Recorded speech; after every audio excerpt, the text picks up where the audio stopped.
இப்போ நம்ம பாசிப்பயிறு பாயாசம் செய்ய போகிறோம். அதுக்கு தேவையான பொருட்கள்: பாசிப்பயிறு இந்த படியில் 1.5 படி எடுத்திருக்கேன். அதுக்கு தேவை தேங்காய் பூ கொஞ்சோண்டு, ஒரு 1/4 மூடி திருவி வச்சுக்கோங்க. அச்சு வெல்லம் இந்த ரெண்டு பீஸு கொஞ்சோண்டு எக்ஸ்ட்ரா வச்சுக்கோங்க. முந்திரி பருப்பு, ஏலக்காய், இவ்வளோதான் நமக்கு தேவையான பொருள். இதை வச்சு பயிறு பாயசம் எப்படி செய்யறதுன்னு பார்ப்போம் வாங்க. நம்ம எடுத்து வச்சிருக்கோம் இல்லையா பாசிப்பருப்பு, அதை அடுப்பில் வச்சு கொஞ்சம் செவக்க வறுக்கணும். செவக்க வறுத்துக்குவோம். இப்போ பாசிப்பருப்பு செவந்து வந்துருச்சு பாருங்க. இந்த பக்குவம் வந்தோடனே அடுப்பை ஆஃப் பண்ணிட்டு பாசிப்பருப்பை குக்கரில் சேர்த்துருங்க.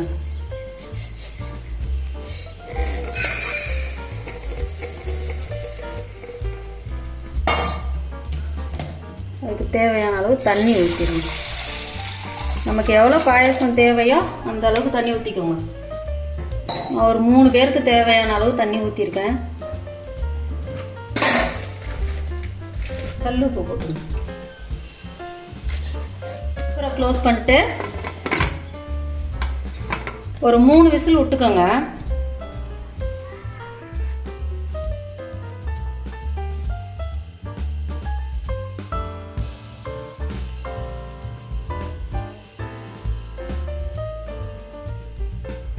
பருப்பு வெந்துருச்சா பார்க்கலாமா? ஆஹா, பருப்பு வெந்துருச்சு. அடுப்பத்தை வச்சு வெந்த பாசிப்பருப்பு அடுப்பில் வச்சிருக்கேன். இப்போ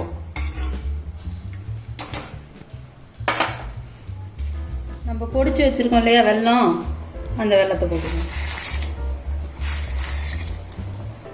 2 ஏலக்காயை போட்டுக்கலாம்.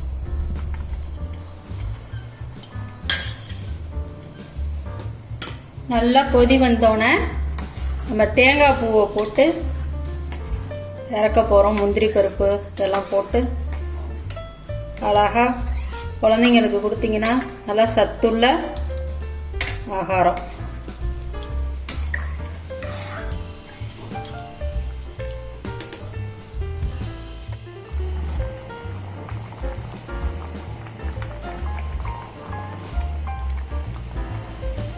நல்லா கொதிச்சிருச்சு. நல்லா இப்படி மசிச்சு விட்டுக்கிட்டிங்கன்னா சுத்தமாக நல்லா மசியக்கூடாது. இப்படி பருப்பும் இதுவுமா இருந்தாலும் அது நல்லாயிருக்கும். பாயசம் குடிக்கிறதுக்கு சூப்பராக இருக்கும். தேங்காய் பூ போட போகிறோம்.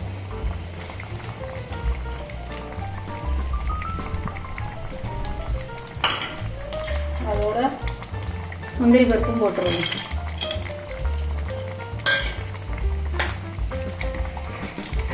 ஒரு கொதி வந்தோடனே எடுத்து வச்சிடலாம்.